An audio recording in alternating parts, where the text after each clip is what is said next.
Pues buenas tardes a todos. Damos inicio a este encuentro sobre don Antonio Gamboa. Anteriormente hemos tenido otros en la parroquia de Santa María la Mayor.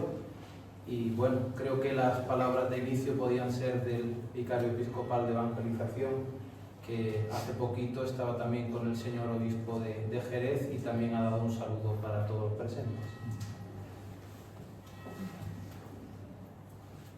Como decía en la celebración de la Eucaristía, es un momento adecuado el que se nos presenta hoy para hacer memoria agradecida de un hermano nuestro, sacerdote de la Iglesia Católica, que en los años difíciles de nuestra España, que muchos de vosotros recordaréis, pues se gastó, se desvivió por anunciar a Cristo en esta zona de nuestra Iglesia diocesana, ahora de Asidonia Jerez, pero antes diócesis de Málaga, natural de la diócesis malacitana, desempeñó su ministerio en estas tierras y se le recuerda con cariño.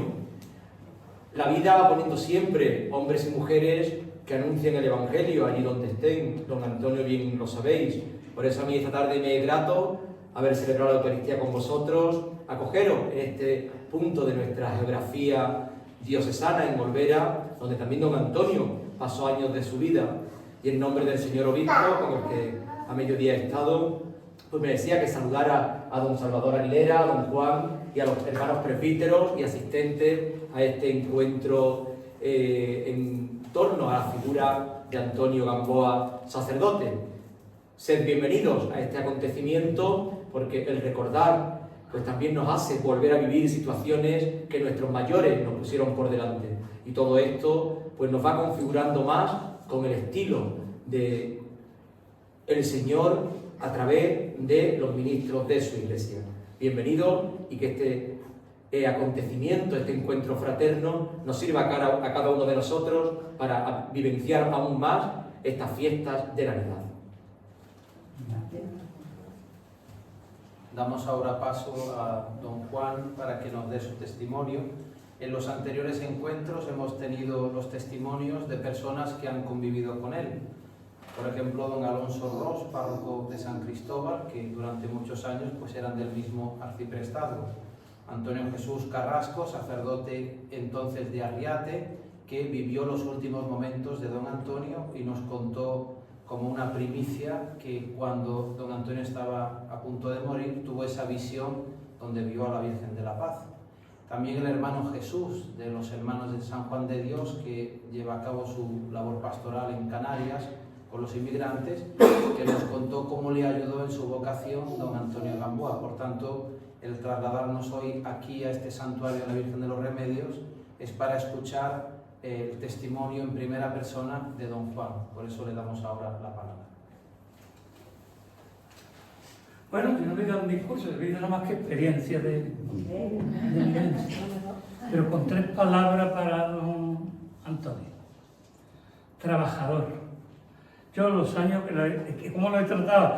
Pues yo recién llegado aquí, las monjas del colegio de la Inmaculada y debajo del Padre Jesús también, la madre de los desamparados de San José de la Montaña, me metieron allí en ronda un montón de cosas. Después también las monjas, las esclavas, que yo estuve casi 8 años yendo 3 días en semana a ronda.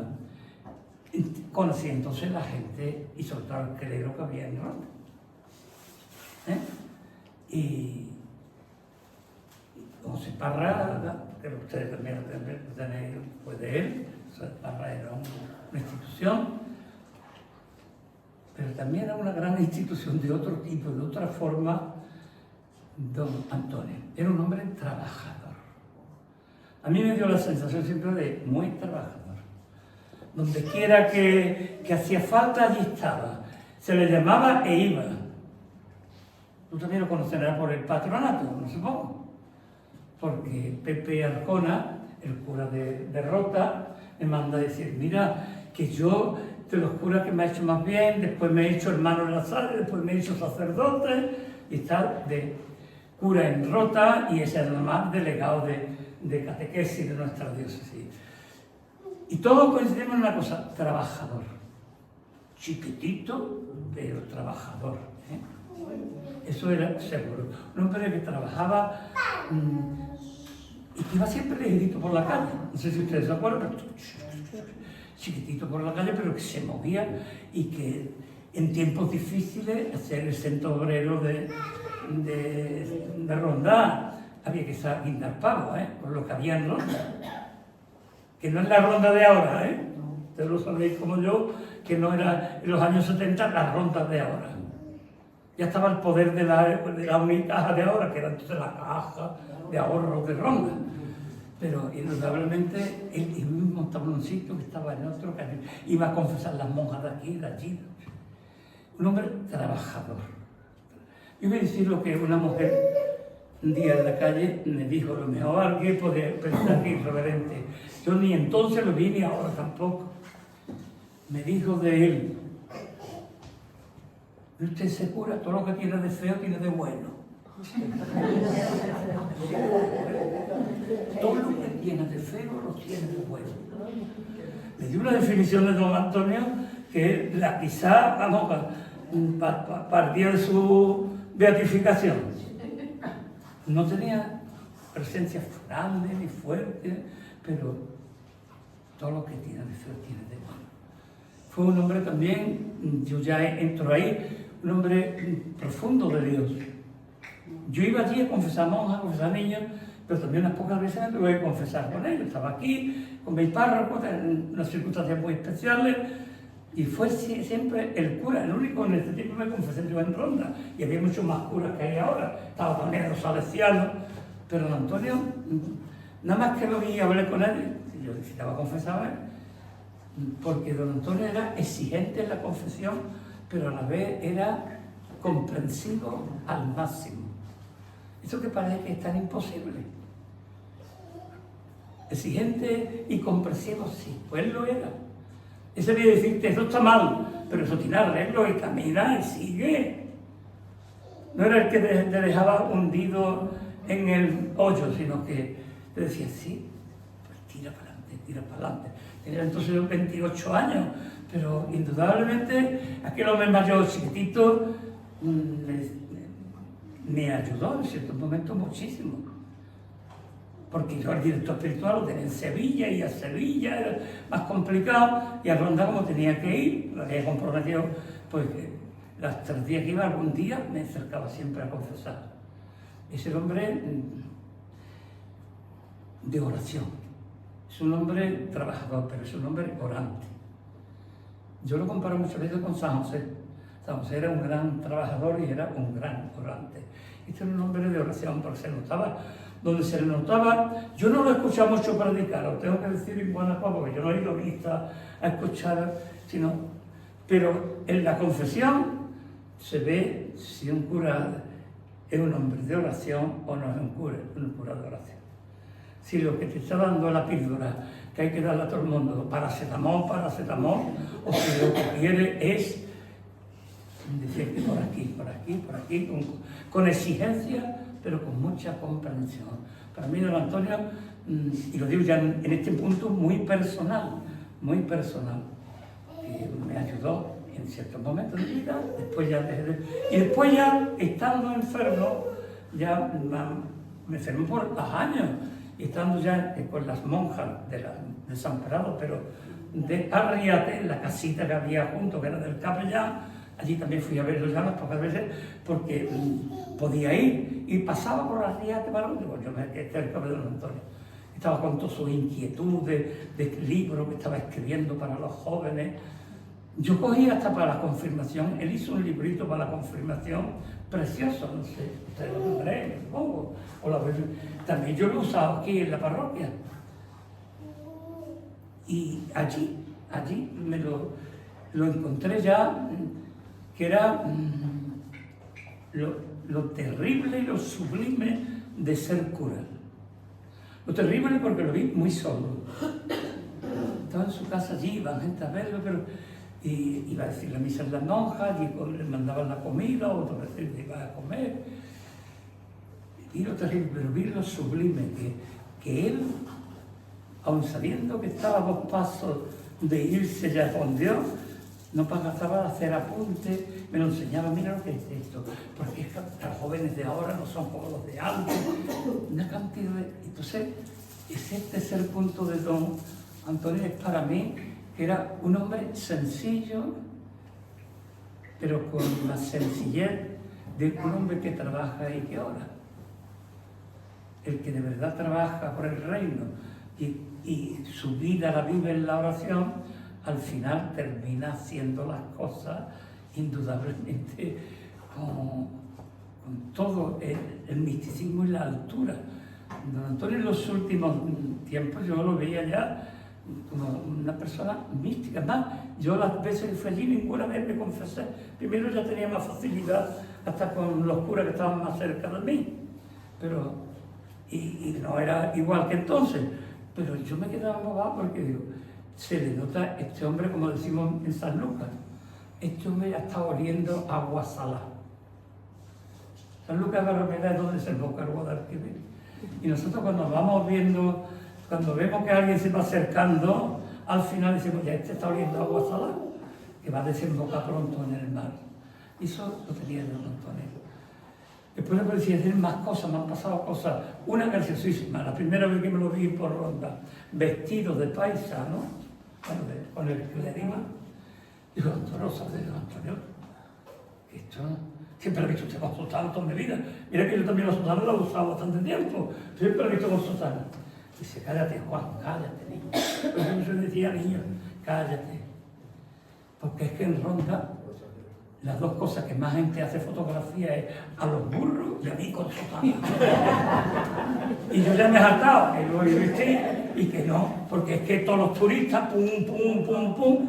Y eso indicaba, porque tenían en la cara se le notó también, Don Antonio tenía cara de pícaro, de un hombre que inocente pero pícaro, que no era tonto, que no, ni mucho menos.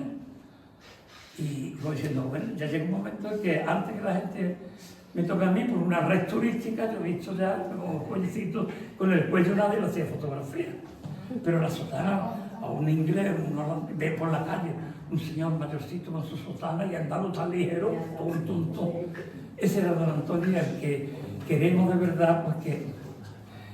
Y lo último yo quería decir, que no se me falla el cura, era así, Y yo me dije, yo estaba enterrado ya en la parroquia, palabra que sí, Sí, me he enterado porque lo ha dicho él, y yo digo, sí, yo creía que Don Antonio estaba allí ya, pero que yo creía que estaba casi desde que se murió, que había enterrado allí. A cura con menos mérito, bueno, los méritos no es más que lo sabe Dios, pero yo creo que nosotros también, por eso somos semejantes a Dios, también nos damos cuenta que tiene mérito. ¿Y está todavía en el cementerio? Y yo no se lo digo al cura que está ahora, que está llegado ahora, lleva poco tiempo, pero usted tiene que decirle, tienen el estilo ese rondeño de... Y está en el suelo. Tenía que haber puesto un poquito más arriba. Me da que estuviera en el suelo, pues estuviera en el quinto eso. Tenía que estar en su parroquia. Se merecía un poquito más arriba. En su parroquia. Y eso es cosa de ustedes. Los andaluces tenemos muchos valores. Y tenemos muchas cosas buenas. Pero tenemos algunas que no son tan buenas. Y una de ellas es que no somos todos los agradecidos que teníamos que hacer. Eso lo tenemos nosotros, en realidad todos los andaluces. No somos un pueblo, y los españoles. Dicen que España a los muertos glorifica y a los vivos los mortifica. Entonces, bueno, que Don Antonio esté en medio de su pueblo. Está allí también con su pueblo que está allá en el cielo, con los restos pero... Si estamos aquí es porque queremos que Don Antonio sea reconocido de la Iglesia como que fue un hombre bueno, un hombre santo. No perfecto, que aun yo un poquito trato que él trae, algunos veces tenía un genio un poquito fuerte, No sé si coincidiréis los que otra vez visto. ¡Sí! Se le levantaba. Bueno, ¿qué pasa? Si es que era humano, pero un santo. Pero un santo, tenemos trigo y tenemos cizaña.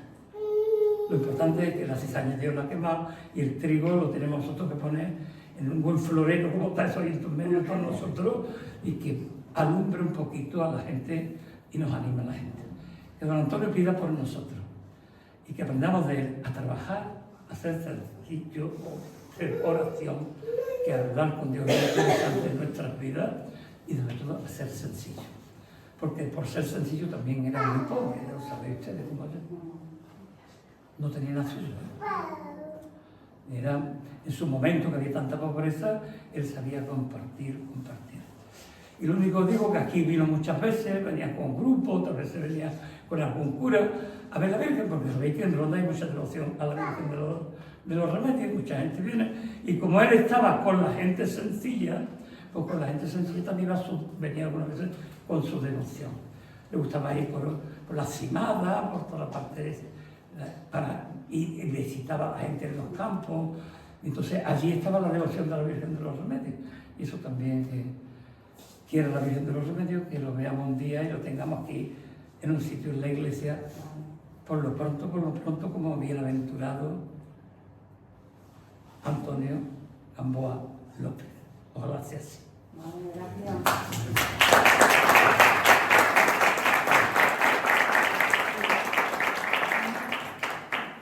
Después de una parte testimonial toca una un poco más técnica. Ahí tenéis la estampa si queréis. A mí me toca explicar un poco el origen y un poco el sentido de la estampa que tenéis y que se os ha repartido al inicio. Normalmente, antes de empezar un proceso de beatificación oficialmente por la diócesis, se pueden hacer oraciones privadas, y ahora explico un poco más esto, con la autorización del obispo del lugar. Entonces, don Jesús Catalá Ibáñez, obispo de Málaga, autorizó este texto y esta estampa y se ha empezado hace unos meses a distribuir. Ha salido en español y ya se ha traducido al francés, al inglés, al polaco, al italiano y al portugués. He traído aquí un ejemplar de otros idiomas por si alguno tiene curiosidad o tiene un amigo que hable alguno de estos idiomas. Y es un modo de que el tesoro que supone la persona de don Antonio no se quede solo para nosotros, sino que se pueda expandir a otras partes del mundo. También, gracias a Dios, a través del WhatsApp hemos pasado la estampa para que también pues, se puedan encomendar. ¿Qué misión tiene esta estampa? Encomendar intenciones a don Antonio. Porque si algún día se empieza el proceso, para que lo hagan beato se necesita un milagro. ¿Y el milagro qué es? Algo que no tenga explicación racional, una curación, etc. Por eso, mientras tanto, mientras se inicia ese proceso, vamos adelantando pidiendo gracias. Por eso cuando tengáis alguna intención particular o una persona que veáis que se enfrenta a una situación difícil, le dais la estampa, pídele a don Antonio que lo mismo que se preocupó durante su vida por las personas, se va a preocupar ahora desde el cielo en ayudarte. Entonces, si tomáis la estampa en la mano, arriba del todo pone don Antonio Gamboa López. No pone siervo de Dios, porque hasta que no se inicie el proceso, no recibe esa nomenclatura. Por tanto, siervo de Dios quiere decir solamente que se ha iniciado un proceso. Segundo, cuando el proceso se inicia en la diócesis, se termina y se lleva a Roma, cuando vean la documentación y declare que vivió las virtudes en grado heroico, será llamado venerable. Ese es el segundo paso. Y cuando se apruebe un milagro, será llamado beato. Y cuando se apruebe un segundo milagro, será llamado santo. O sea que esta estampa es antes de nada, por eso no solo pone don Antonio. Cuando se empiece el proceso, siervo de Dios. Cuando se apruebe las virtudes heroicas en Roma, venerable. Cuando haga un milagro y se apruebe, beato. Y después, santo. Después pone sacerdote porque indica su condición dentro de la iglesia. Y después oración para la devoción privada. ¿Esto quiere decir que si nos reunimos aquí la podemos recitar en voz alta todos? No. ¿Por qué? Porque eso solo se hará cuando sea beato. El beato ya tiene culto público y el santo también. ¿Cuál es la diferencia entre el culto a un beato y a un santo? Que el culto al beato queda restringido al lugar donde vivió, desarrolló su actividad apostólica o donde murió. Por ejemplo, en el futuro, si llega la beatificación de don Antonio, la diócesis de Jerez puede pedir memoria libre de don Antonio para celebrarlo aquí, y la diócesis de Málaga igual memoria libre. En el resto de diócesis no se podría celebrar porque allí ni ha vivido, ni ha desarrollado su misión pastoral, ni ha nacido, ni ha muerto. O sea que el culto a don Antonio como beato quedaría solo para la diócesis de Málaga y a Sidonia Jerez. Luego viene el texto de la oración. La oración va dirigida a Dios Padre, Señor Dios nuestro. Luego hace una referencia a su Hijo, cuyo Hijo anunció que el reino de los cielos pertenece a los humildes y sencillos de corazón. Si nosotros subrayamos esto, es porque nos referimos a don Antonio como una persona humilde y sencilla. Ahora, en primera persona, ¿veis por qué es devoción privada? Porque es en primera persona, no dice nosotros, dice yo. Te doy gracias porque en tu siervo Antonio, siervo referido a servidor, no a siervo de Dios, ¿ok? En tu siervo Antonio has dado a tu iglesia un ejemplo de qué, y ahora queremos hacer referencia un poco a su carácter: compasión entrañable, bondad, humildad, mansedumbre y humildad. Esa primera parte veis que es como expositiva, expone la vida de don Antonio. Y ahora vamos a una parte de petición. Te ruego me concedas esta gracia que te pido. Y ahí viene un paréntesis, se pide la intención. Y ahora decimos, confiado que como Él ayudó a los más necesitados en la tierra, me va a ayudar a mí desde el cielo. ¿Sabéis? Él se ocupó de los necesitados en la tierra, Él se va a ocupar ahora de mí, pobre pecador, en el cielo. Y la última parte dice, para poder cantar eternamente tus misericordias. Esta frase de aquí recuerda una anécdota de las bodas de oro de don Antonio en 1999, en el altar menor, digamos, de Santa María, donde está el sagrario, la Virgen y Santa Ana. Don Gonzalo empezó la homilía de esas bodas de oro así: cantaré eternamente la misericordia del Señor. No, Gonzalo, las misericordias del Señor. ¿Qué quería decir don Gonzalo? Que don Antonio, cuando don Gonzalo había preparado la estampa, había puesto cantaré la misericordia, y don Antonio le dijo, no, las misericordias, porque han sido muchas la misericordia que Dios ha tenido conmigo. O sea que veis que está hasta ese pequeño detalle para cantar eternamente tus misericordias. Prosigue la recitación del Padre Nuestro, Ave María y Gloria, y luego viene una rúbrica que es necesaria poner en las estampas, que es que no pretendemos con esta estampa adelantarnos al juicio de la Iglesia. No es que ya digamos que es santo y por eso hemos hecho esto. Con esto lo que decimos es, queremos que un día la Iglesia lo declare de conformidad con los decretos del Papa Urbano VIII, y que esta oración no tiene culto público, es decir, que no la vamos a recitar, por ejemplo, en la iglesia todos juntos. Eso llegará el momento después de su beatificación, cuando le demos culto público. Y el penúltimo párrafo es una pequeña biografía. No la voy a leer toda, pero os explico algunas de las cosas. El nacimiento fue en Coín, el 10 de abril del 12. Admirado por San Manuel González, por las obras que había hecho, el seminario que había fundado en Málaga, entra en el seminario y se ordena sacerdote el 3 de julio del 49. Fijaos que vive todo el periodo de la guerra civil. Su sobrina me ha contado que se salvó de la muerte porque un vecino lo metió en un carro y se lo llevó de Málaga. Ellos vivían en el centro de Málaga. O sea que ya hay un milagro porque se salvó del martirio durante la guerra civil. De la ordenación os puedo decir que su sobrina, María Victoria, me decía, ¿sabes cuál fue la primera misa de mi tío? Él se ordenó el 3 de julio del 49. La primera misa que celebró fue el entierro de su madre, porque murió y tuvo que celebrar su primera misa sepultando a su madre. Estuvo unos meses en Ubrique, como nos ha contado don Luis. A mí al menos algunos me han dicho que no paraba de pedir trabajo para la gente, no paraba de hacer obras de caridad. y ese amor de él hacia Ubrique y de los ubriqueños hacia él quedaba tan marcado en ellos que mucha gente de Ubrique venía a Ronda a ver a don Antonio Gamboa.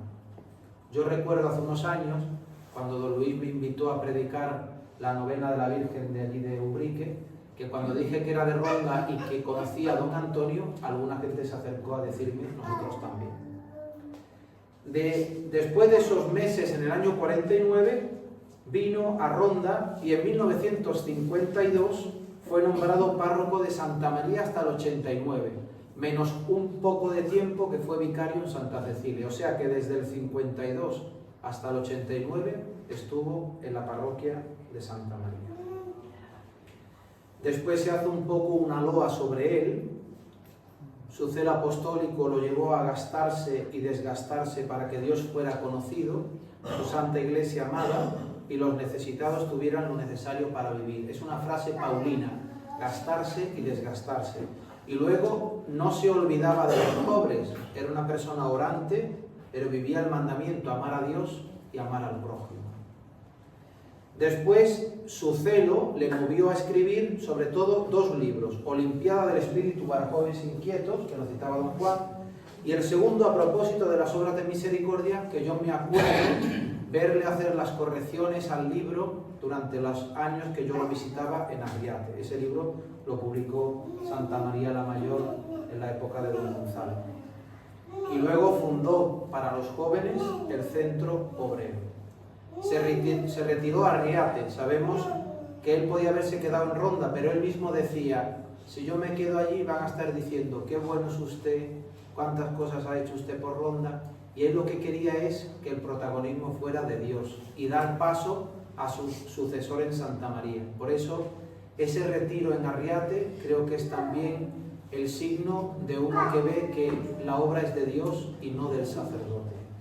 Y allí vivió escondido con Cristo en Dios, con gran austeridad y dedicando su tiempo a la oración y a la contemplación.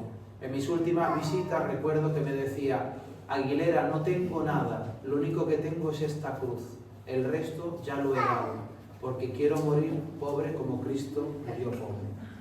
Se murió el día 21 de octubre de 2004, por tanto, el año próximo celebraremos el 20 aniversario de su fallecimiento. El último párrafo dice que si alguien ha recibido favores por medio de don Antonio, que lo comunique a la parroquia de Santa María, y hay un mail que es donantoniogamboalopez@gmail.com. O sea que, como veis, esta estampa quiere tener esa función de que se dé a conocer a don Antonio, segundo, que se pidan favores por su intercesión, y tercero, que los podamos saber, sobre todo testimonios. Nos interesa si alguien tiene a alguien conocido que haya vivido algo particular de la vida, que nos lo diga para ir recogiendo esos testimonios, porque sería una pena que se perdieran. Voy a contaros para terminar mi intervención 2 anécdotas. En el último encuentro fraterno que hicimos en Santa María, se acercó un señor a mí y llorando me dijo, yo soy un hombre hecho y derecho por don Antonio, porque en mi juventud yo estaba un poco alocado, me cogió un día, me sentó, me echó una regañina tremenda y desde ese día yo intenté ser un hombre de bien. Y lo que hoy soy es gracias a él. Fijaos cómo puede transformar la gracia de Dios a través de un sacerdote por la exhortación a un joven. Y la segunda es que la última vez que estuve en Ronda iba dando estampas a gente que me encontraba por la calle. Y a veces uno puede juzgar por las apariencias, y vi a un señor un poco así con pelo largo, con un pendiente en la oreja, y yo dije, a lo mejor las cosas de iglesia no les va a gustar. Dice, ¿qué está dando usted? Y le enseñé la estampa, y dice que le dio un escalofrío, y dice, yo fui monaguillo de don Antonio. ¿Me puede dar una? Le di la estampa, y me dice, fijaos hasta lo más pequeño cómo puede marcar la vida. Esa tarde que fuimos a misa, nos subió a su casa y nos dio de merendar salchichón. Y yo sabía que era la cena de él, y que ese señor ese día se quedó sin cenar para dar de merendar a sus monaguillos. Y a mí ese gesto nunca se me ha olvidado. O sea, fijaos cómo puede marcar un gesto tan sencillo como el dar de merendar a los monaguillos. Así que ahora damos paso al párroco de Santa María del Espíritu Santo y con él pues cerramos este encuentro fraternal.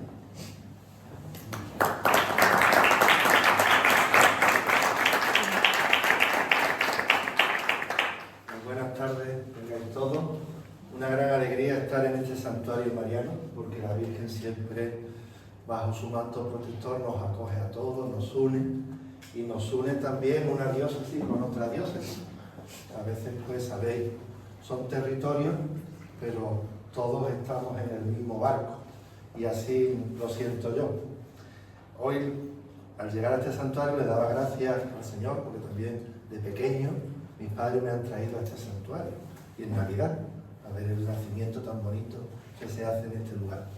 Después me da mucha alegría de ver la fuerza, el espíritu, el empuje, el tesón, el optimismo, la pastoral que sigue manteniendo don Juan. Los sacerdotes, como todos bien sabéis, también necesitamos referentes y personas en las que nosotros decir, yo quiero ser como Cristo, pero quiero ser como este sacerdote, ¿no?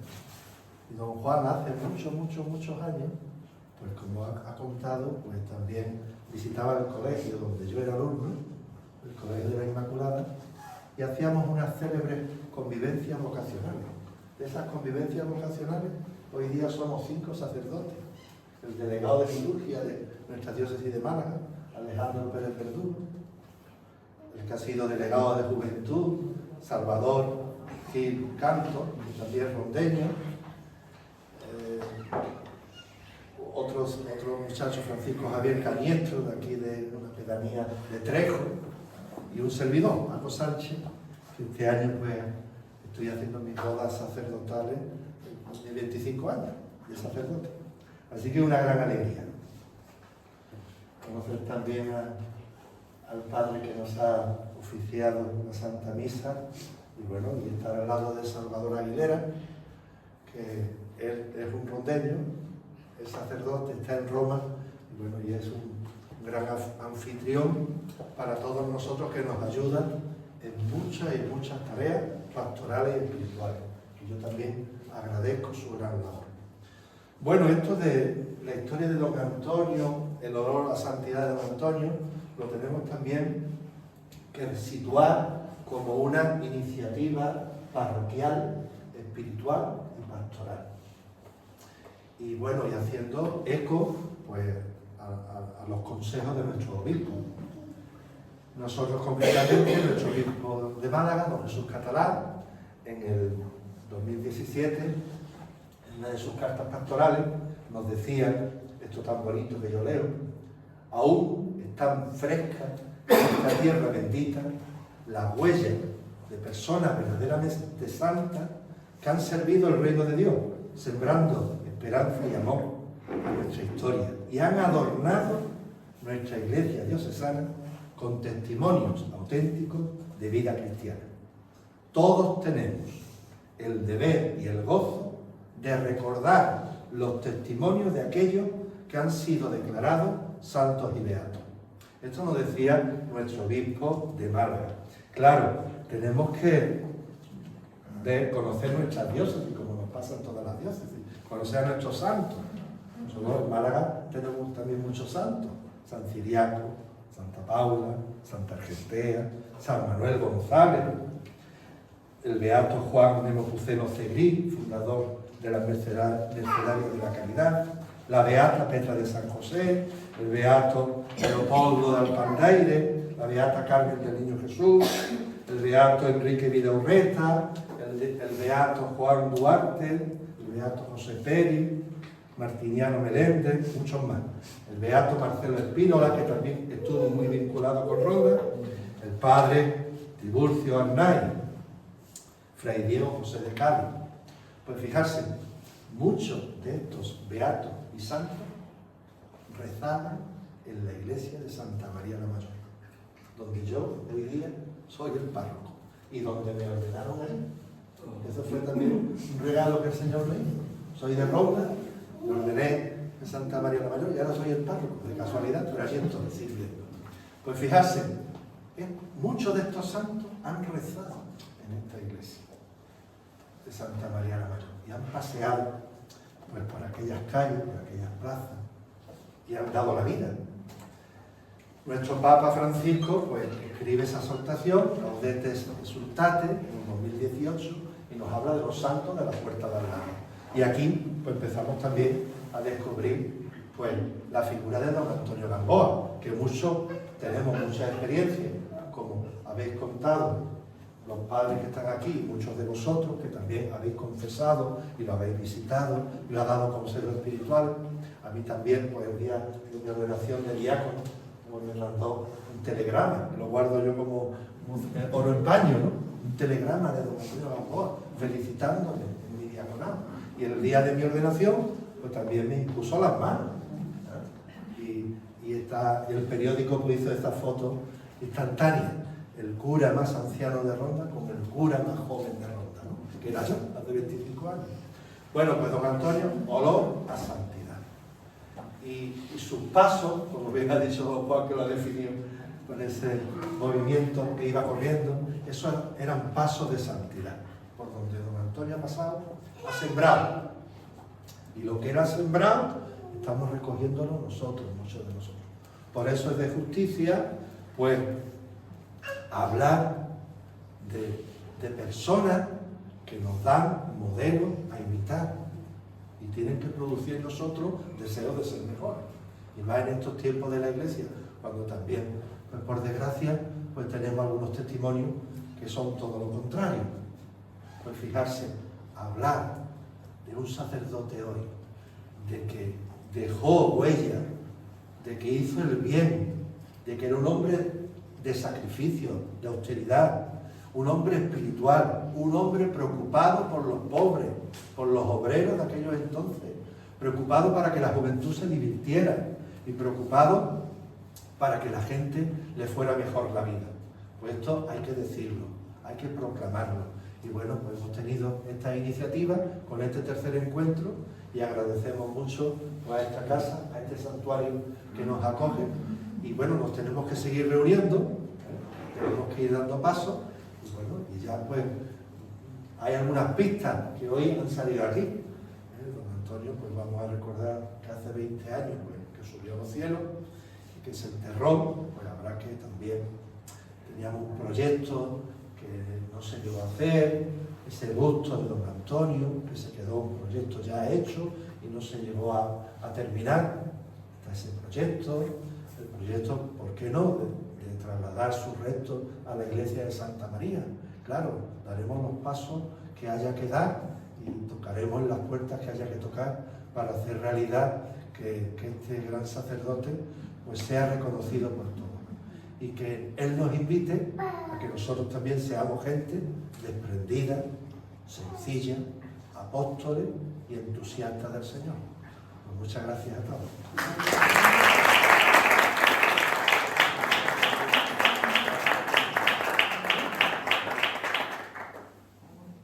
Hacia la despedida, pero te digo que pronto nos reunamos y el pecado venial o mortal que no me invite ya a la próxima reunión. Yo quiero ya, me meto en el rol también el tiempo que me queda, porque tengo 75 años y por tanto no, ya voy oliendo agua salada. Yo no me digo usted lo que me diga, 85 se va oliendo ya agua salada, pero sí, a ver si antes de eso uno ya ve lo que nos pasa. Y para eso que hace falta, por lo que estamos haciendo en el convenio. El movimiento crea movimiento y más movimiento, y ese gran movimiento es el que hace la Iglesia, que ciertos hijos de la Iglesia pues sean ejemplos para los demás. Que los santos no han caído del cielo, han caído del cielo pero se han hecho santos en la tierra, como todos nosotros. Y que salvados estamos todos, pero no todos hemos dejado las huellas que ha dejado don Antonio. Eso es impepinable. Yo sé que Dios es bueno, nos quiere a todos, los católicos, los protestantes, los ateos y a los budistas, me da igual. Pero después hay cierta gente en el grupo del Señor que le mandó llevar la buena noticia, que dejan unas huellas preciosas en la iglesia. Como nuestra queridísima Santa Ángela de la Cruz. Mi madre la conoció, yo no, pero Ángela de la Cruz para mí es mi respirar de Dios. ¿Por qué? Porque esta gente deja unas huellas que después hay que saberla aprovechar. Y está en nosotros, que lo hemos conocido, el dar ese paso ahora. Y yo hasta ahora no me he movido mucho porque tampoco sabía por dónde iba a estar, la verdad que no. No, pero yo lo digo, esto ha sido siempre de Málaga, ¿eh? Estamos en un sitio que hasta el año, desde la Reconquista hasta el 1958, esto era de Málaga. Hasta los señoritas de Málaga en verano se lo traía un bendito de Dios que hubo en Orbera, de Campillo, padre, no se traía Campos, y había visto un pedazo de lápiz y lo he puesto ahí, porque se todavía estoy comiendo de la renta del padre Campos. Yo todos mis años de cura aquí decía, Señor, todo esto es renta que yo he cogido del padre Campos. El padre Campos tuvo 5 años aquí, pero vaya, buena siembra que dejó. Las viejas me decían siempre, ay, en esto se parece usted al padre Campos. Digo, pues esto ya me parezco a Dios. ¿Estoy seguro? Pero si cuando algo le gustaba, se parece usted al padre Campos. Bueno, pues el padre Campos era otro que podía estar en los altares. Pero vamos, en el cielo está, yo no pido muchas cosas al padre Campos. Y son gente que pasaron por la historia de nuestra vida que son maravillosas. Entonces, en este caso yo creo que tenemos todos los puntos para que lo podamos ver en los altares, sobre todo los que sois más jóvenes, ¿no? Los que estáis aquí más jóvenes lo podréis ver, porque en la iglesia en estas cosas no andan tan ligeros, aunque ahora son más ligeros que antes, ¿eh? Bastante más. Cuando he visto a Madre María de la Purísima, que yo he estado en ellos 80 veces, y cuando fue la primera me la dije, chum, chum, bum, bum. No bienaventurada, beata, sino, yo no digo beata porque en mi pueblo, cuando se hizo beata San Ángela, fuimos todos allí a la beatificación, dijo Juan Pablo II, y me acuerdo de una mujer pescaera de San Lucas, y dice, puñeta, tantos años para hacerle beata y beata ha sido siempre. Porque en San Lucas los mojados dicen beata. Dicen, y beata ha sido siempre. Me gusta mucho más decir la palabra traducida, que es muy bonita, bienaventurada, que es de Jesús, ¿eh? Y también la palabra beata es en latín, pero lo que significa es bienaventurado. Y esperamos ver por lo menos bienaventurado. Bueno, muchas gracias y hasta la próxima y que sea pronto. Muy bien. Muy bien.